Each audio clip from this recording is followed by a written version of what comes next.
Olá, tudo bem? Estamos iniciando mais um ACCast.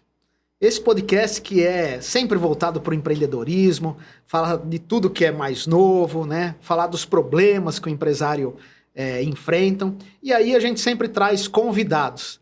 E hoje eu tenho dois convidados bastante importantes, meus amigos, né? Primeiro eu quero apresentar aqui para vocês a Miriam da Haroyá.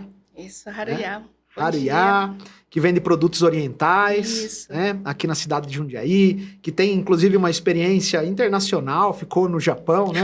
Trabalhou por 19 no Japão. anos. Bacana. Sim. Obrigado pela sua presença, Eu viu, que Miriam? agradeço o convite. Bacana. E também meu amigo Elton Monteiro, que inclusive tem o mesmo sobrenome que eu. Não somos irmãos. Não somos irmãos, nem primos, mas somos grandes amigos.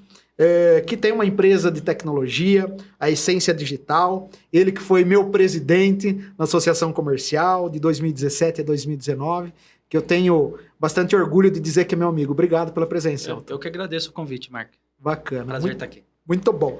E aí já vamos direto ao assunto, né? E aí eu quero começar com você, Elton. A gente vai tratar das ciladas, né? A gente vai tratar das armadilhas. E aí eu quero conversar com você no seguinte sentido. Você identifica que tem algumas armadilhas, algumas ciladas que são as mais comuns que o empresário encontra? Não, com certeza tem. Eu acho que o empreendedorismo, abrir uma empresa, tem uma mística em torno disso, né? Quem ainda não teve a oportunidade de ter uma empresa, acha que a vida do empreendedor é fácil, né? Eu vou fazer o meu horário, eu não tenho meu chefe enchendo o meu saco. Verdade. Então tem uma mística. Eu acho que o primeiro ponto, quem está empreendendo de primeira viagem, é achar que é fácil, né? Porque não é fácil, você tem que dominar muitos assuntos diferentes. Você tem que entender de finanças, entender de marketing, entender de gestão, você vai ter que desenvolver a sua parte de liderança. Então, o primeiro é achar que é fácil. Que empreender vai ser fácil, você vai trabalhar menos, você vai curtir um pouco a praia. Isso não é verdade, né? A gente que empreende já há algum tempo, quantos anos você empreende, Marcos? Quase 20. 20 anos. A Miriam? 10 anos. 10 anos. A gente sabe que não é fácil, né? Construir alguma coisa é difícil. Então, acho que esse é o primeiro ponto. Falando um pouco da cilada, é achar que empreender é fácil e que vai dar tudo certo. A prática não é essa. A prática não é assim que acontece. Tem outras coisas depois. Quando você começa a empreender, para citar mais uma, é misturar a vida pessoal com o empresarial, por exemplo. Verdade. É um dos erros mais comuns que tem. Mistura a finança da empresa com a finança pessoal. Usa do dinheiro da empresa para pagar contas pessoais.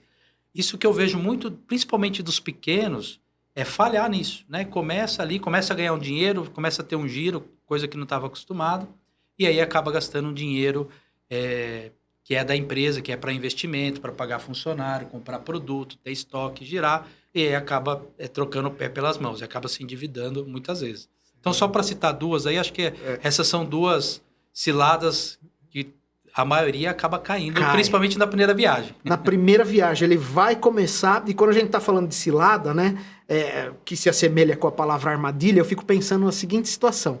O passarinho, quando ele vai pegar o fruto que está lá, ele acha que ele vai se alimentar, a hora que ele alimentou, vem a armadilha e pega ele e bota ele de ponta cabeça, né?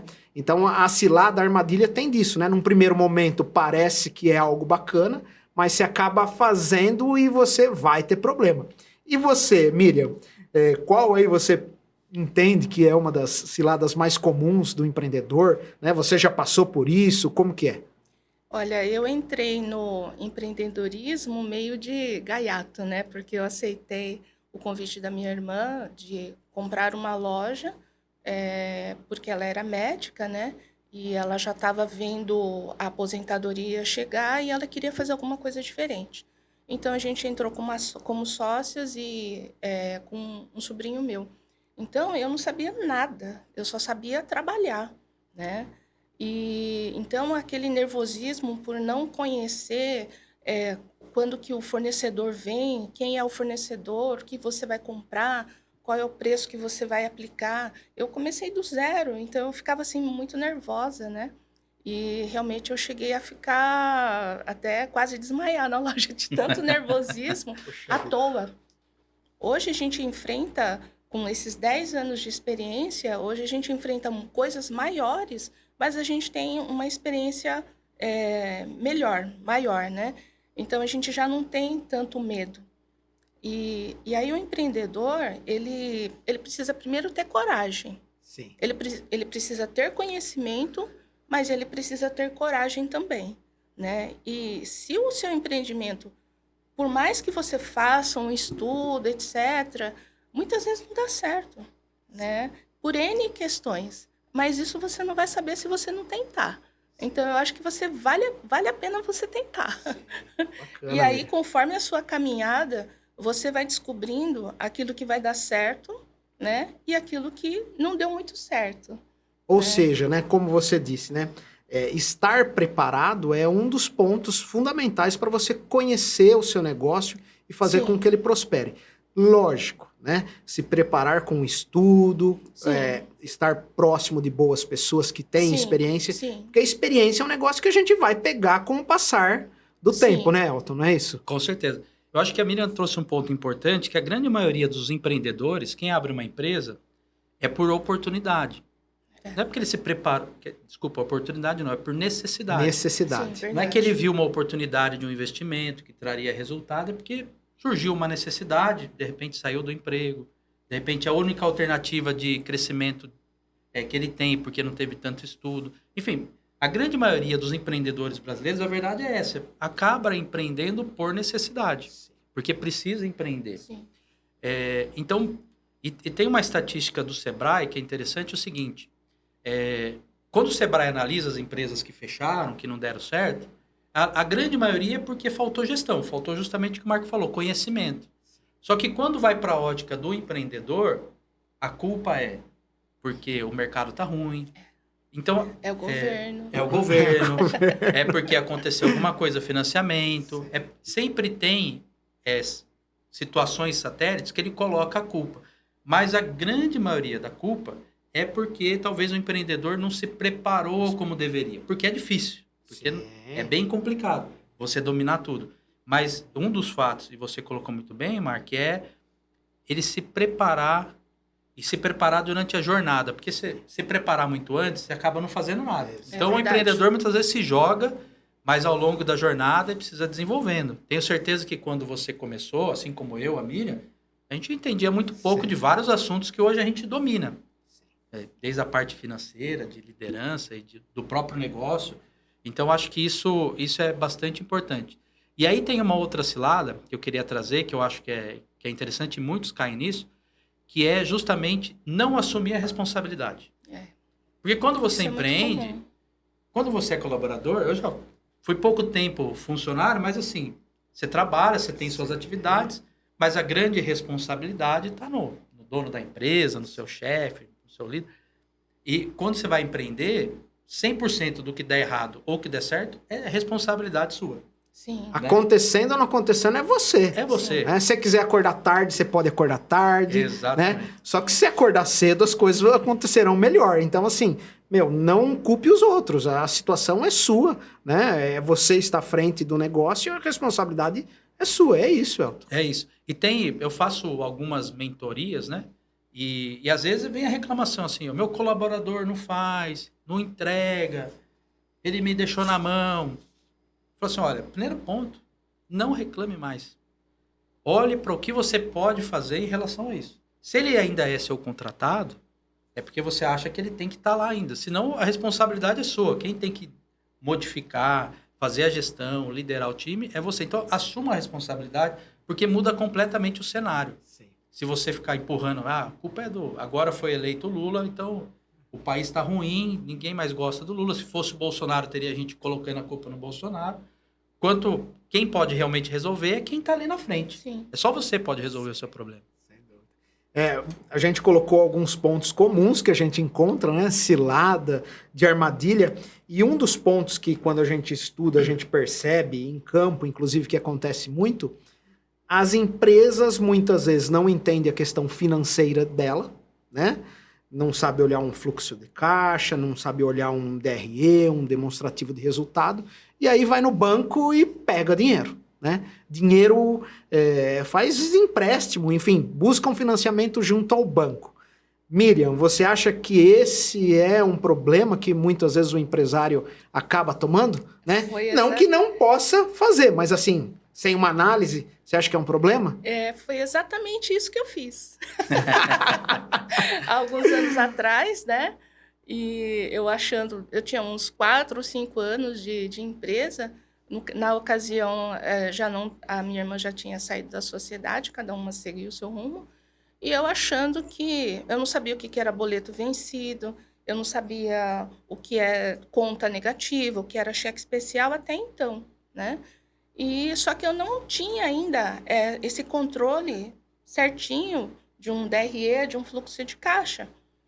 E aí eu fui dar um passo, achando que estava bombando, e fui procurar um novo local para fazer a minha filial. E antes de fazer a filial, eu fui conversar com a minha gerente várias vezes. Eu lembro que eu fui 4 vezes falar com ela. Quanto que eu tenho de crédito, né? Ah, Mira, você já tem um valor já pré-aprovado, fica tranquila. Quanto você precisa? Não, eu gostaria de saber quanto eu tenho, porque eu estou fazendo orçamentos. Fui lá 4 vezes e ela sempre me falou, não, você já tem um crédito aprovado. Então, beleza. E eu fui indo, procurei o local, fiz os orçamentos. Aí, quando eu finalmente resolvi fazer, na verdade, eu já estava começando a fazer, assinei contratos, etc. Aí eu fui lá na gerente e falei, olha, eu preciso de tanto. Aí, dali 2 dias, ela falou, ai, Mira, o seu crédito foi reprovado. Eu falei, como assim? Você não falou que já estava pré-aprovado, e agora? Assim, pela minha experiência hoje, antes eu tivesse cancelado tudo naquele momento. Sim.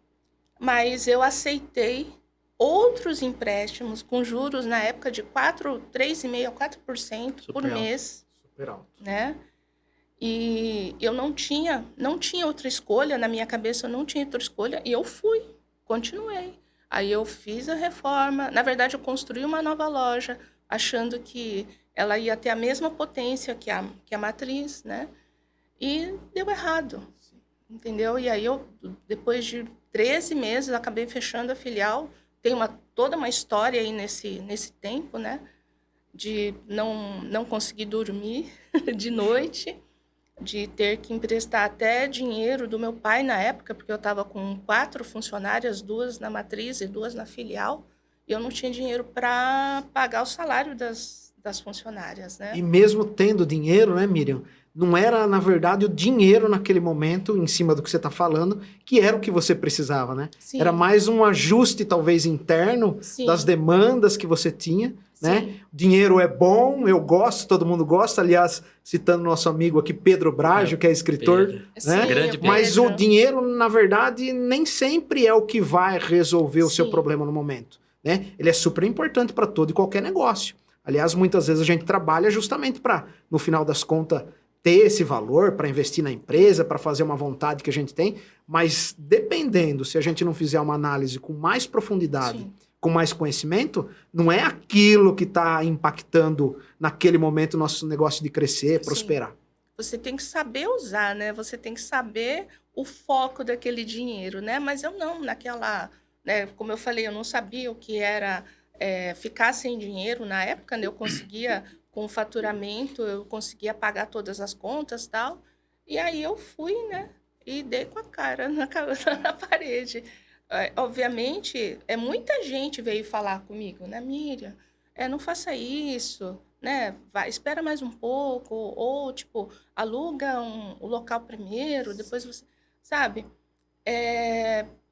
Eu deveria ter ouvido, mas é o que eu falo, eu não me arrependo dos erros que eu cometi. Aprendizado, né, Miriam? Porque eu tento me lembrar do que eu estava pensando naquele momento, como que era a minha cabeça naquele momento. Ah, com certeza. Né? O Então, Elton, ele frequenta muito as empresas por conta, inclusive, do trabalho que faz, né? Então, Elton, eu quero, em cima do que a Miriam está dizendo, você vê isso quando você vai para dentro das empresas? Esse problema de ordem de dinheiro, muitas vezes uma tomada de dinheiro errada. Como que é isso aí? Eu acho que sim, e eu acho que a gente não pode demonizar o dinheiro do banco, porque às vezes ele é necessário. sim, Sim. E dependendo do estágio que você está, o dinheiro do banco é o dinheiro mais barato. Por quê? Imagine que você está criando a empresa hoje e você precisa de um capital para expandir ela. Se você trouxer um sócio, você não, de repente não dispõe daquele capital. Você precisa trazer um sócio e você abre mão de uma parte da empresa e essa empresa daqui 5 anos vale 1 bilhão. Esse investimento ficou caro, porque você abriu parte da empresa. Enquanto você pegar dinheiro no banco, ele pode ser... Então, para cada nível de empresa, você tem uma necessidade específica, diferente, dinheiro que faz sentido, dinheiro que não faz sentido. Eu acho que isso muda de acordo com até o tipo de negócio. Então, não gosto de demonizar pegar dinheiro no banco, porque eu acho que tem momentos que ele é necessário. Agora, o que existe muito é quando o empreendedor começa a negar a realidade das coisas. É verdade. Então, ele vai lá, pega um dinheiro no banco, ele achou que isso produziria mais riqueza, mais retorno para ele, não produziu. Aí, talvez, a Miriam colocou um ponto interessante, que ao invés de falar assim, olha, talvez não é esse caminho que eu tenho que seguir, ele vai lá para outro banco e continua ali. Então, tem uma questão que às vezes cria um apego com o negócio e aí não tem coragem de tomar a decisão que precisa tomar. Especialmente na pandemia, eu acompanhei alguns negócios de ter que chegar assim, 0 fluxo de caixa e ter que chegar quando a pandemia teve que fechar o negócio e falar, o que faz agora? Arrasto, falou, encerra. Não tem o que fazer. Então, o apego ao negócio é uma cilada também, porque às vezes gosta tanto do negócio Sim. que não consegue enxergar que precisa ir um pouco mais para lá, um pouco mais para cá, que precisa mudar um pouco o público-alvo, que precisa, ou tem muito apego com o cliente. Eu, como sempre prestei serviço, às vezes tinha muito apego com o cliente. O cliente se pagava para atender ele. Talvez na sua área também, Marco. Às vezes você gosta do cliente, você tem um apego, você paga para atender ele porque ele te demanda tanto e no final a conta não fecha. Então, acho que esse apego também é uma das características que pode prejudicar muito, pode ser uma cilada importante, tanto do ponto de vista financeiro, quanto do ponto de vista de negócio mesmo. E os negócios estão mudando cada vez mais rápido. Sem dúvida. Né? E a velocidade que muda, né, Elton? Eu quero até pegar um gancho aí que você falou de público-alvo, de mercado-alvo, enfim, e da velocidade das mudanças, né? Hoje tudo muda numa velocidade muito alta. Sim. Então a gente conversa muito com quem está iniciando aí no mundo empresarial, está querendo empreender, e a gente tem um exemplo que é muito conhecido entre os empresários, empreendedores, que é a paleta mexicana, né? Que quando saiu a paleta mexicana, todo mundo falou assim, vou montar uma paleteria, né, e vou ganhar dinheiro. E era um momento que era praticamente um modismo, assim, né? Então, como que vocês veem a questão de não superestimar esse produto-alvo, esse mercado-alvo, que muitas vezes, num primeiro momento, parece ser muito bacana, mas aí parece que quando você entra não é tanto assim. O que tem que fazer para que você não entre numa cilada? Vocês conseguem enxergar algo? Eu posso pegar o exemplo? Eu lembro que a primeira vez que eu vi a paleta, eu estava em Floripa. E lá, eu vi primeiro lá, depois que eu vi para cá. E realmente foi esse boom, né? Porque você via, surgia uma, surgia outra.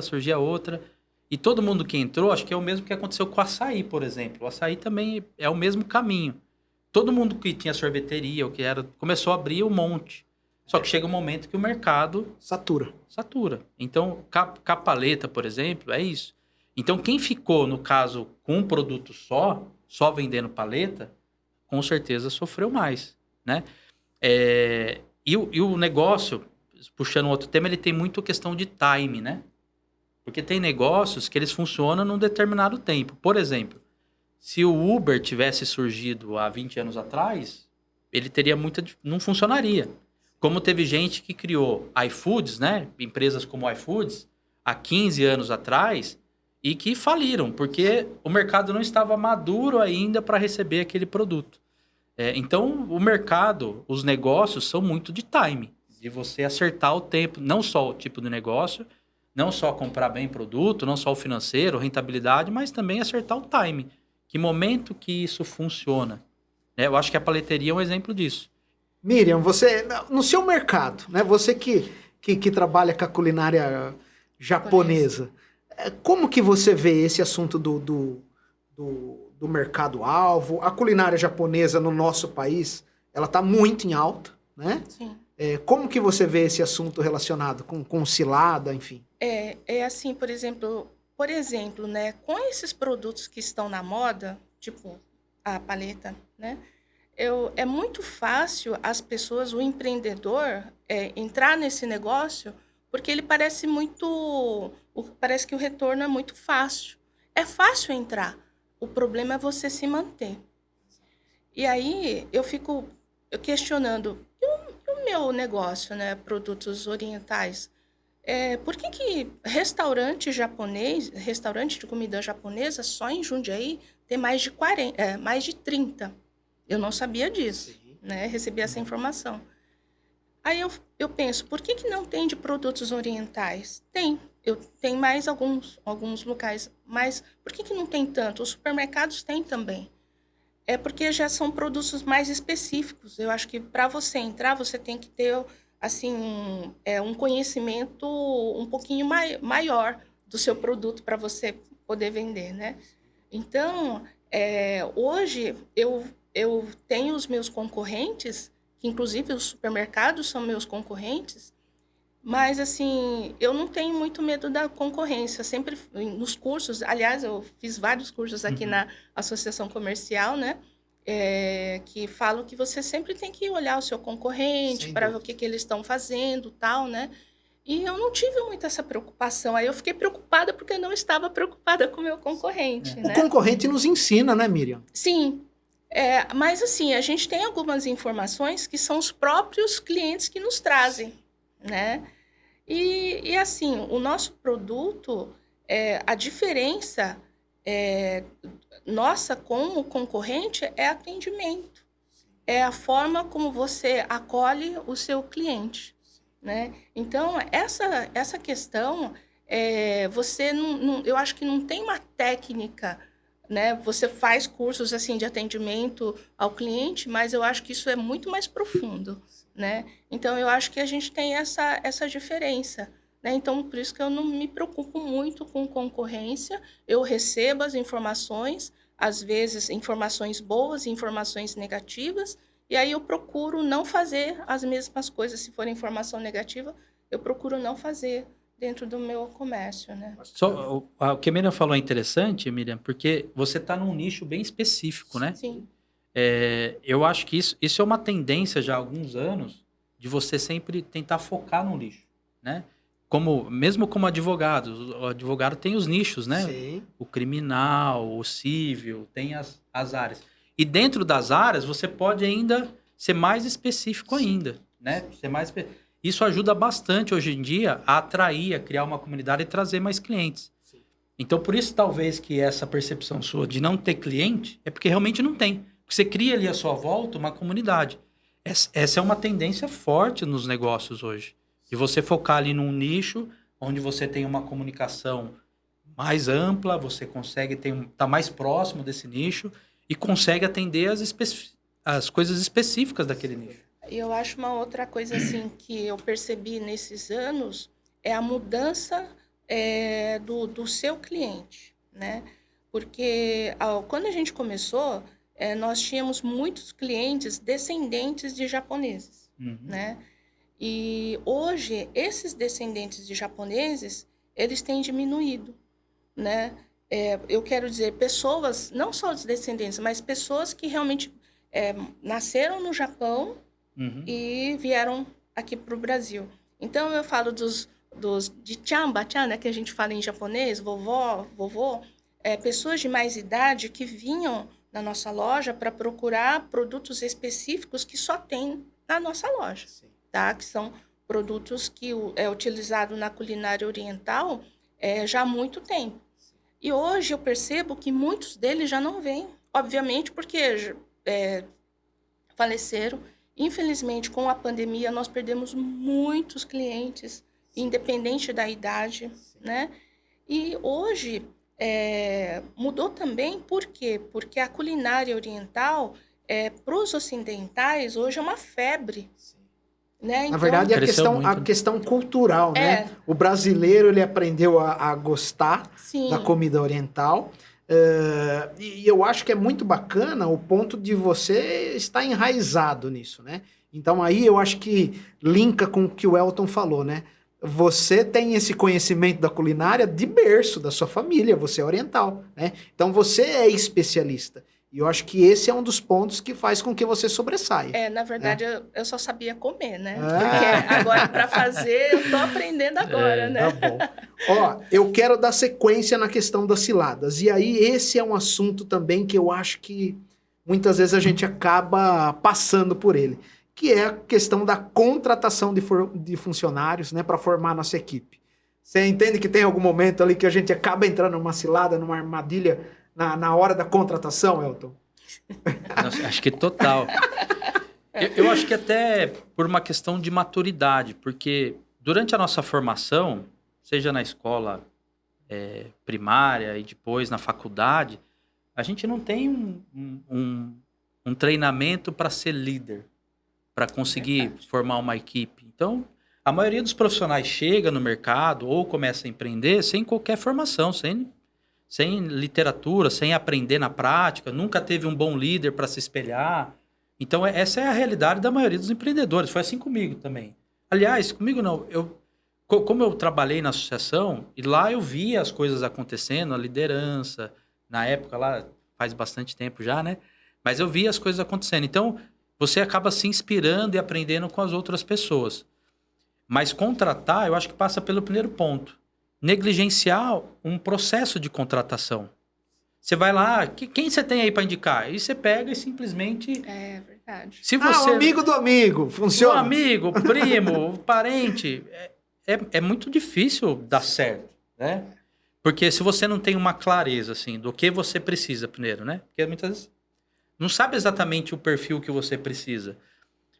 E você negligencia e pega o primeiro que aparece. Você está desesperado, né? Assim, passou, fez sombra, porque você está desesperado para resolver um problema, e você negligencia o processo de seleção, a tendência é que ele saia torto lá na frente.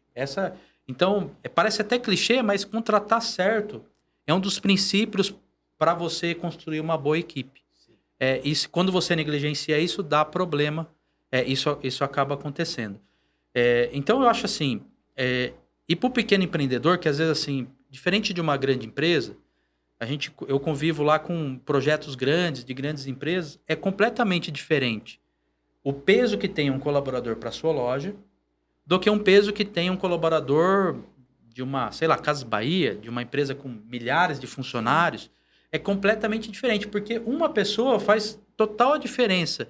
Se você, ao invés de vender R$500 hoje, na sua loja, você vai vender 1.000. Porque se ele atender bem, se ele fizer certo, se ele oferecer mais produtos, ele muda completamente o jogo do pequeno. Então, negligenciar a contratação é talvez uma das principais ciladas que tem para quem deseja crescer, deseja desenvolver uma equipe e que a empresa cresça. Eu percebo que acontece muito, principalmente quando o empresário, o empreendedor está começando, ele acaba contratando pessoas conhecidas. Filho do amigo, primo, parente, enfim. Pode isso acontecer? Lógico que pode. Inclusive se acerta muitas vezes. Mas eu acho que a regra tem que ficar muito claro na hora da contratação. Porque se você está contratando alguém conhecido, a regra precisa estar estabelecida, porque assim, viu? A gente vai ficar um período junto, de teste. Se não der certo, nós não iremos ficar junto. Porque às vezes a gente vê que está segurando a pessoa, está com a pessoa por conta de uma questão de afinidade. E o negócio, na verdade, claro, pode ter afinidade, mas na verdade tem que ter muito profissionalismo, Sim. né? Você já passou por essa questão, Miriam? Sempre. Sempre. Conta pra gente um pouquinho. Passamos todos os dias, né? Essa questão de você realmente fazer uma boa entrevista, você acertar na entrevista, é meio difícil, né? Porque é uma conversa no início e quando começa parece que muda um pouquinho, né? Quando a pessoa se acostuma, aí já começa a mudar certas atitudes, então eu acho um pouco difícil. Mas assim, quando eu, por exemplo, eu vejo algum erro, alguma coisa que eu não estou satisfeita com o andamento, né, com o trabalho daquele funcionário, a primeira coisa eu penso, aonde que eu errei, né? Porque é assim, você não consegue mudar a pessoa. Você consegue mudar a si mesmo, né? Então, para mudar a pessoa, você tem que seguir regras, você tem que criar regras para você trabalhar dentro da empresa, né? E eu falo, nossa, no começo eu não coloquei regras, agora fica mais difícil. E né? o empresário, né, Miriam, ele precisa dominar de várias áreas, né? A gente, por exemplo, eu sou advogado. Na minha formação, eu não tive o conhecimento de recrutamento e seleção. E se eu não procuro um terceiro que tenha, ou se eu não coloco um profissional que tenha essa habilidade, muitas vezes eu vou fazer errado, né? Agora, a gente com o passar do tempo, com a experiência, a gente vai aprimorando Sim. esse feeling, por exemplo, na hora da Sim. contratação. Mas falando de novo de ciladas, que é nosso tema, o empresário ele tem que ter diversos conhecimentos, não é fácil ter todos, né? Sim. Ele tem que equilibrar todos os pratinhos. E outra cilada que eu percebo que às vezes é negligenciado é a questão do marketing. Então, o marketing é algo importante que não pode ser negligenciado? Elton, Sim. Miriam, como que vocês veem isso? Verdade. Quer começar? Pode. Olha, durante todos esses anos, nós tentamos vários caminhos para fazer o marketing, né? E hoje, recentemente, que eu acredito que nós acertamos, né? É uma empresa que realmente está fazendo um marketing e nós estamos vendo resultados. Então, só que para você investir numa empresa assim, até pouco tempo atrás eu achava que não valia muito a pena você gastar tanto por mês, mas é ao contrário, né? Então, hoje a gente está fazendo um trabalho bem legal, né? E está dando bastante resultado. Eu negligenciei por muito tempo essa questão do marketing, achando que os meus clientes, eles vão vir. Não, você tem que buscar os seus clientes, né? Então, teve muitas fases assim, e hoje eu estou entendendo melhor que você precisa ir até o seu cliente. E eu não sabia direito como fazer isso. Então, é assim, sobre a questão de você, por exemplo, do empresário, ele tem que entender de várias coisas, sim, ele precisa ter uma noção, um entendimento muito amplo de muitas coisas, mas ele não precisa saber de tudo. Então, ele tem que ter consciência que ele não sabe de tudo, né? Então, nessa parte que ele não sabe, o que ele vai fazer? Procura alguém que sabe. Procura alguém que saiba. E aí, Elton? Eu acho essencial, mas eu queria só complementar 2 pontos do outro, Claro. do tema que a gente estava falando. Eu acho que o que é importante... Desculpa. O que é importante quando fala de colaboradores, né? É entender que cada pessoa é única. E nós somos agrupados por comportamentos semelhantes, né? Então, muitas vezes, você tem uma boa pessoa contratada, só que ela não tem o perfil para atendimento ao cliente, por exemplo, mas ela, como financeiro, poderia ser uma ótima financeira. Sim. Trabalhar na área financeira. Então, é importante, hoje a gente tem ciência para isso, tem os mapeamentos de competência, tem perfil comportamental. Então, muitas vezes você pega a pessoa, põe ela no lugar que ela... É um sacrifício fazer aquilo lá. Exato. E tem atividades que eu odeio fazer, que eu corro. Assim, por exemplo, eu não gosto muito de burocracia. Então, tudo que é burocrático, para mim, Te incomoda. me incomoda, não gosto. Então, faz parte do meu perfil. Tenho um dinamismo que eu gosto mais das coisas mais alinhadas, comunicação, do que tá muito formalizado. Então, tem que pôr a pessoa no local certo. Acho que esse é um ponto que eu queria ressaltar aqui. Claro, lógico. E outro ponto que eu acho que é essencial, que mudou muito nos meus negócios, é dar autonomia para as pessoas. Porque às vezes a gente contrata o colaborador, acha que ele vai resolver os problemas, só que a gente não deixa. Você fica lá, é tudo microgerenciamento, não tem autonomia para decidir nada, para fazer nada. Então, acho que dar autonomia realmente para as pessoas fazerem é algo que realmente, no meu caso, e do que eu vejo, muda muito a forma de trabalho e resultado desse colaborador. É verdade. Delegar, né? Que é diferente de delargar. Né? Exatamente. Delegar, dá autonomia, e muitas vezes a pessoa faz melhor, mais rápido, com mais qualidade que a gente. Do que você. Sim. Do que a gente. Do que a gente, Sim. exato. Mas, Elton, entrando no assunto do marketing, eu queria que você falasse um pouquinho do marketing, porque às vezes as pessoas subestimam, né? E aí tem uma máxima no marketing que quem não é visto não é lembrado, né? Então a gente tem que se mostrar, não é isso? Exato. E aí eu queria trazer um exemplo. Por exemplo, McDonald's. Marca McDonald's. Cara, isso tá tão no nosso consciente que muitas vezes o McDonald's é um prêmio até para as crianças. Quando a criança tá meio doentinha, tá com alguma coisa, você fala assim, faz isso, toma um remedinho que depois a gente vai no Mac. Ele é o melhor lanche?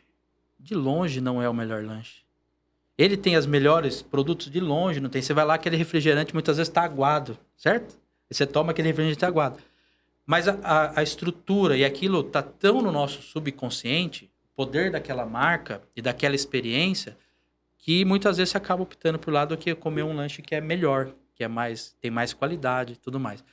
Então o marketing é assim, quem é mais visto é mais lembrado. Ponto final. Tem que fazer. Tem que fazer. E hoje mudou muito, né? Porque eu antigamente tinha que fazer, você tinha alguns caminhos. Televisão, outdoor, você tinha que investir. Você precisava de um capital para investir. Hoje você pega qualquer aparelho celular e você consegue alcançar pessoas. Né? Lógico que tem formas profissionais de fazer isso, mas hoje está muito mais acessível para todo mundo. Ao mesmo tempo que está mais acessível para todo mundo, a barreira é menor. Então você tem muita distração. Então todo mundo está. Então, para você aparecer também, você precisa... não é só, quanto mais fácil mais gente entra. Tem mais concorrência também para ganhar a atenção da pessoa que está do outro lado. Mas é essencial. Eu vi assim, negócios sendo transformados por causa do investimento em marketing. De realmente entender que aquilo faz parte do negócio. Legal. Você falou da concorrência. E aí já me trouxe outra cilada. Que é a questão de a gente, às vezes, subestimar a nossa concorrência. É importante, a gente passou rapidamente por esse assunto na nossa conversa aqui, é importante a gente observar a concorrência. Como que você vê isso, Miriam? Como eu falei anteriormente, né? Por vários momentos, eu não me preocupava com a concorrência. Teve momentos, sim, que eu me preocupei e eu fui investigar, né? E eu vi que, nossa, eles estão com um preço mais barato do que o meu, né? Mas, assim, você também não pode abaixar muito o seu preço, porque senão você não paga o seu negócio, Sim. Né? Então, você tem que ter um equilíbrio. Mas, assim, eu fico vendo qual que é a diferença, além de... Né, qual que é a diferença entre eu e o meu concorrente? Eu fico meio que equiparando isso, né? E eu acho que nós temos uma coisa que não é muito fácil de você imitar, que é o atendimento. Aliás, o atendimento, ele é tão simples, eu acho que é tão simples você fazer um bom atendimento, mas muitas pessoas ainda não entenderam isso. Ele é simples, mas ao mesmo tempo ele é único, exclusivo, porque é seu, né? É do seu conhecimento, ninguém faz igual você. Você sabe que quando eu vou ao supermercado, ou eu vou em algum outro estabelecimento, seja um restaurante, qualquer lugar onde você é atendido por alguém, eu meio que fico olhando, né? Fico observando. Aí as pessoas, assim, nem olham na tua cara, sabe? E quando as pessoas fazem um bom atendimento, eu falo assim, olha, você vai crescer bastante, né? Eu faço algum elogio. Mas, assim, só o fato de você olhar para o seu cliente já é um atendimento, e muita gente não faz isso. Verdade. E aí tem aquela questão, né, dos empresários que não deram certo, culpar alguém, né, de não ter dado certo, de terceirizar culpa. Você treinou seus clientes, você mesmo, como empresário, eu faço atendimento também, eu fico no caixa de vez em quando, né? Será que você olhou para o seu cliente, você agradeceu pelo seu cliente estar na sua loja? Sabe, eu acho que tem que ter um pouquinho... Então, eu acho que essa é a nossa diferencial. E a cilada do empreendedor é ele não entender isso. Ele entender que se ele tiver com uma loja bonita, com preços bons, ele vai conseguir vencer. Não é bem assim. E aí eu quero trazer para o Elton. Elton, e se a gente ficar olhando muito para o nosso concorrente? Né? O que você acha? É problema? Eu acho que você matou o que eu penso. Eu acho que não tem concorrência para 90% dos negócios. Eu acho que considerando, a gente tem os bigs negócios, que faturam bilhões, mas olhando para a massa, 80%, 90% das empresas são pequenas e médias empresas. Eu acho que não existe concorrência nesse nicho. Por quê? Você já tentou contratar um encanador, um pedreiro, alguém para fazer gesso? você tem uma deficiência enorme de atendimento e de mão de obra. Sim. Em todas as áreas. Você vai num comércio que você é mal atendido. Que a pessoa não olha na sua cara. Eu tava vindo para cá, tem um rapaz fazendo serviço em casa lá, eu passei a comprar um negócio que ele precisava lá para um material lá. Aí eu falei, viu, tô atrasado. E o sistema não funcionava lá.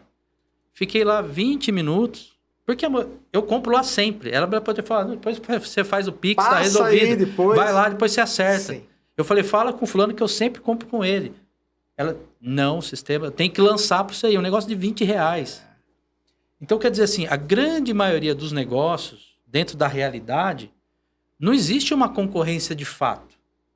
Assim, qualquer diferencial que você tenha no atendimento, no seu processo, ele vai te guiar e te diferenciar dos outros. O que eu acho que tem que estar mais atento? Tendências. Aí eu acho que é um grande erro, porque as pessoas não deixam muitas vezes passar as tendências que estão acontecendo. Por exemplo, a gente está vindo uma onda gigante de inteligência artificial. Sim.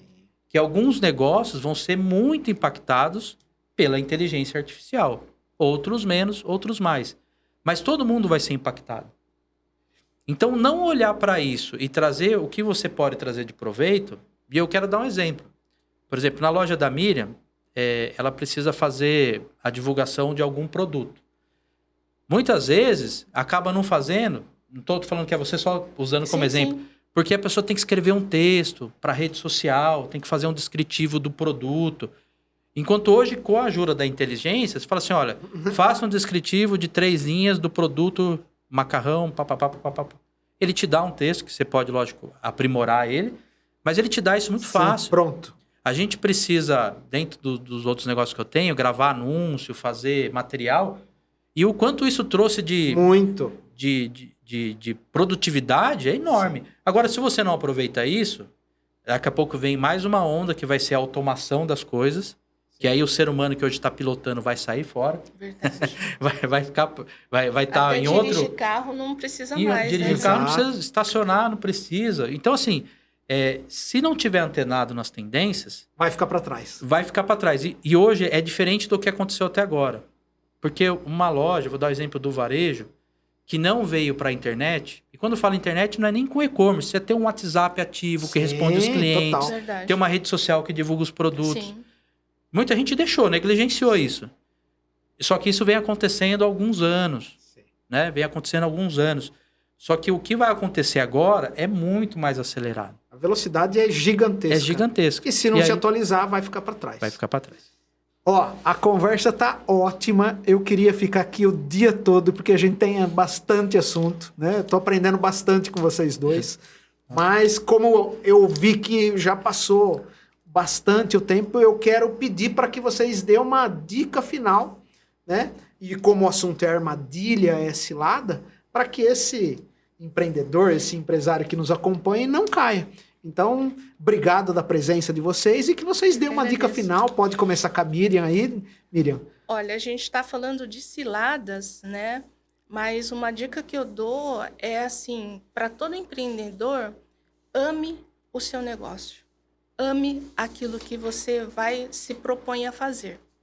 Porque são tantas ciladas que você encontra no seu caminho que muitas vezes você pensa em desistir. A desistência, às vezes, ela é necessária, como você comentou, né? Que não tem jeito, vai ter que fechar. Mas, muitas vezes, você tem que ter um pouquinho mais de fôlego, tem que ter um pouquinho mais de paciência e para você poder caminhar, que, de repente, mais um pouquinho que você caminha, você vai encontrar o seu caminho certo. Gostei, Miriam. Então, você não pode desistir, porque a gente viu muita loja aí que abriu, dali um mês fechou. Mas como assim, né? Então, você tem que ter um pouquinho de paciência. No meu caso, que eu já passei por várias situações difíceis, eu orava e pedia a Deus para que aquela luzinha, aquela chama, né, de paixão que eu tinha, ela nunca se apagasse. Por mais que ela estivesse fraquinha, ela nunca se apagasse. E realmente, graças a Deus, ela nunca se apagou, né? Então, é isso que eu falo. Ame o seu negócio. E todo negócio que você faz, você vai fazer para quem? Para o ser humano. Quem vai ser o seu cliente? Vai ser o ser humano. Então, você lembre-se disso. O seu cliente é um ser humano. O que o seu cliente ser humano está mais necessitando hoje? O empresário, ele não pode ser muito emocional. Mas de tudo que nós estamos vivendo hoje, pensa um pouquinho nisso. Bacana. Pensa um pouquinho no emocional, que você vai conquistar muita gente. Legal, Miriam. Obrigado. Eu até, Miriam, muito legal a sua fala, gostei muito. E eu vou acompanhar ela, porque eu acho que isso realmente, o amor pelo que você faz, porque amar é uma decisão, certo? Sim.